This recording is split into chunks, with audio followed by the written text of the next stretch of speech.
So guys, this is just a re-vlogging guys, no? Kasi malapit lang to sa highway. At the property we're selling is 9 hectares. So these are 9 hectares, pero bali 3 hectares parang ganyan ang titulo. Isang 3 hectares hanggang umabot yan sa tatlong 3 hectares, umabot sa 9 hectares. So yun po. So tatlong tag 3 hectares ang property at 350 pesos per square meter. So yun po, mura lang yan. Kasi noon binibenta yan ng may-ari ng 500, naging 400. Ngayon binibenta na talaga ng 350 pesos per square meter. So yun po, hindi po yun dito yung nasa likuran po, pero may sariling road right of way yan. These are all clean title, clean po, limpyo po ang titulo. So maganda ito gawin ng subdivision. It has 6 meters wide road right of way. So 6 meters, imagine, malaki. So tingnan natin mamaya, no, yung road right of way, pero hindi na tayo pumunta. Klaro-klaro naman yan, no, yung mga may niyog. Okay, focus. So ito po yun guys, oh. Yan. Yan. Yan po yung nakita. Pero hindi yung yan, hindi yan, yan isa yan. Elevated po yan. Pero hindi yon yung may sunog, hindi yon. Yung katabi. Yan po ang property na binibenta natin guys. May video tayo. Pwede natin kung mag-inquire kayo, may video talaga tayo. Yun po ang sitwasyon ng property natin for sale. Again, it's 350 pesos per square meter. Then very close from National Highway guys, oh. Kitang-kita subdivision na yan sa ano, sa ibang developer. Malapit lang talaga.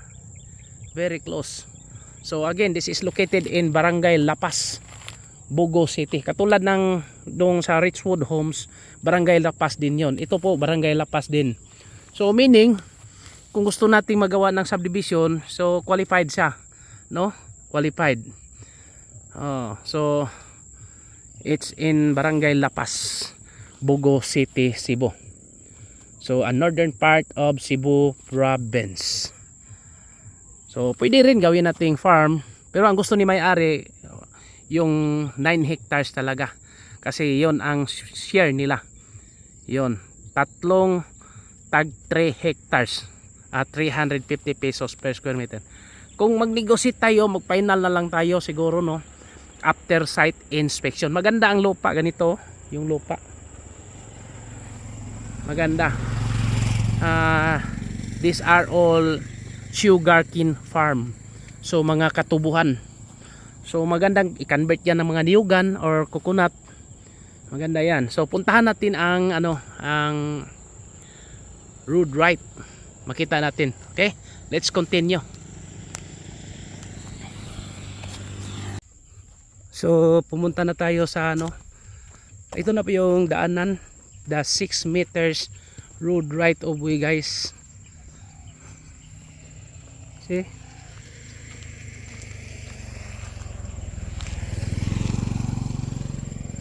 Punta tayo ng kaunti, no? We will just walk around 200 meters. Kitang-kita natin yung property.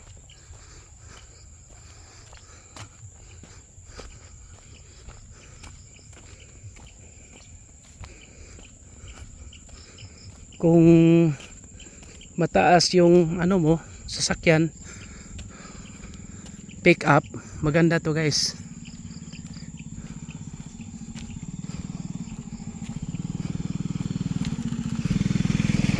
This is 6 meters wide. Nasa plano na yan guys.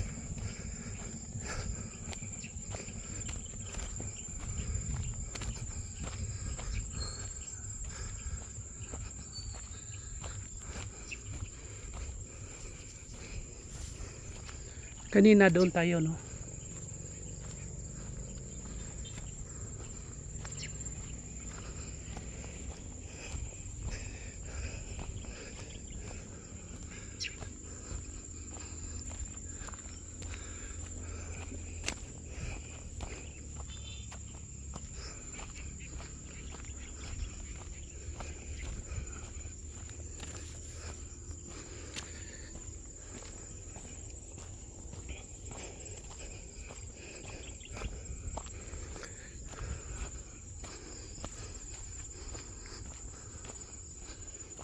Lakarin na lang natin, malapit naman.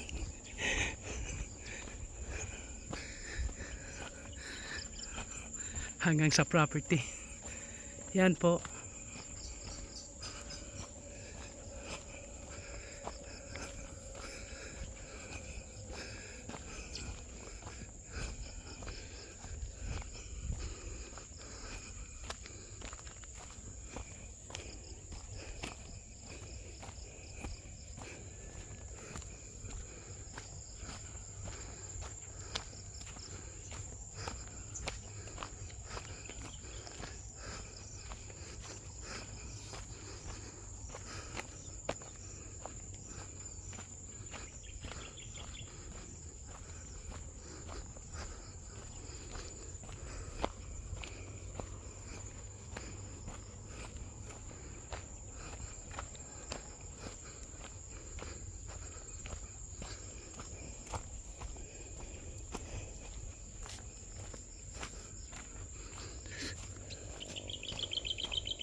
So see, this one po, ito na po yun, the 9 hectares, no?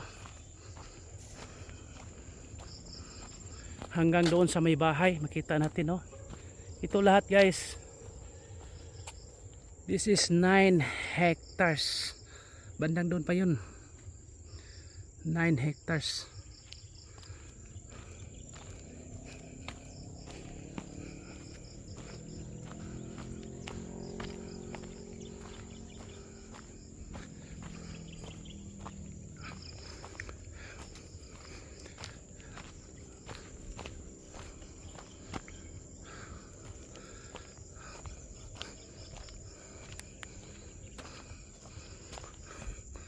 Ang kagandahan dito, hindi siya nadaanan ng NGCP wire.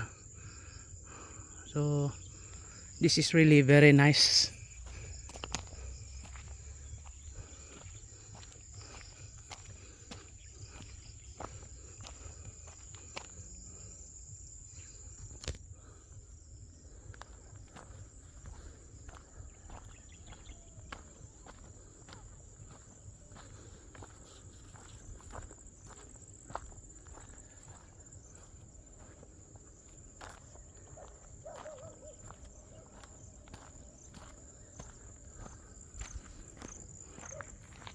Nakausap ko si may-ari, guys. They are not living here, no. They are living somewhere here in Lapu-Lapu City. At isang professional na tao, may sariling business.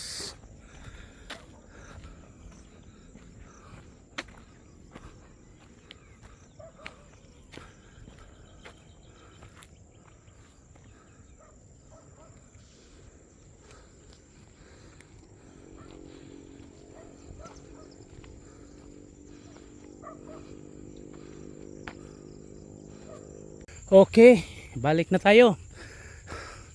Just finished walking. Just like an exercise, guys.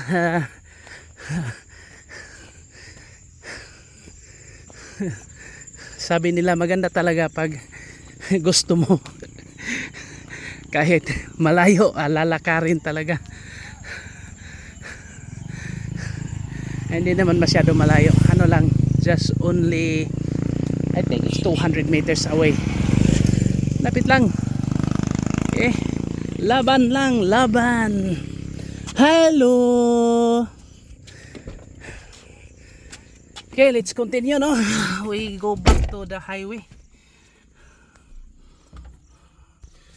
Ay. Let's go back to the highway. Ayan po.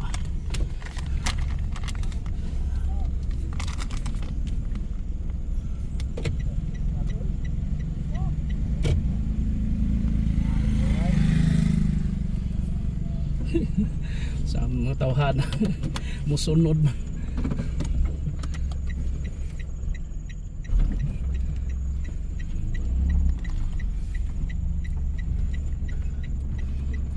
So ano tayo guys ha, yung ruta natin Cebuan Bohol. So wala yung problema kasi may kung gustuhin natin sa Cebu, wala problema, dito tayo sa Bugo or San Remigio. Yun ang mga listing natin. Loginsan, meron pa rin tayo sa Damanhog, pero mga malalaking lupa.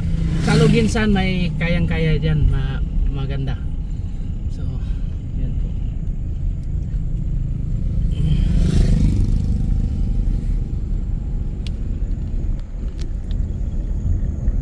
So medyo gabi na, at least we finish, no?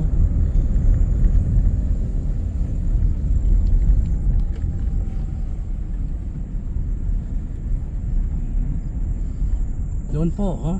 Yun pong lupa natin binibinta.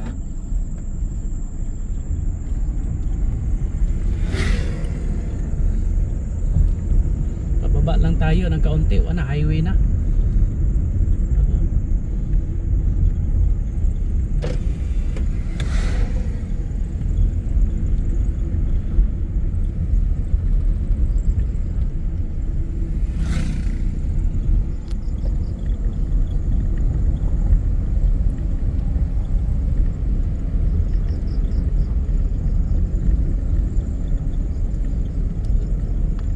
So very close now, malapit na tayo sa highway. Ito na po yung highway guys, papuntang Cebu City.